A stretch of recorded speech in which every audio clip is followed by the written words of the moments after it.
નિર્જીવ મૂર્તિઓને સ્વેટર પહેરાવાય છે અને સજીવ શરીરને ધિક્કારાય છે. આ આપણા દેશની રિયાલિટી છે અને મને ગર્વ એ પણ દુઃખથી થાય છે કે અમારો ભારત દેશ છે.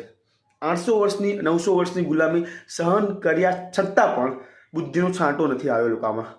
અને હજી એવું લાગે છે કે જેમ અમેરિકાએ વેનેઝુએલાને ટેક ઓવર કરી લીધો એવી રીતે ઇન્ડિયાને પણ કોઈ કરી લેશે.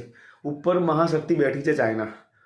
તમને એવું લાગતું ને કે ચાઇનીઝ પત્તરખાંડી કાઢે એ લેવલની એ લોકો પાસે ટેકનોલોજી છે, એ લોકો પાસે ઇન્ટેલેક્ચ્યુઅલ એડવાન્સમેન્ટ છે જે આપણા ઇન્ડિયા પાસે જરા પણ નથી.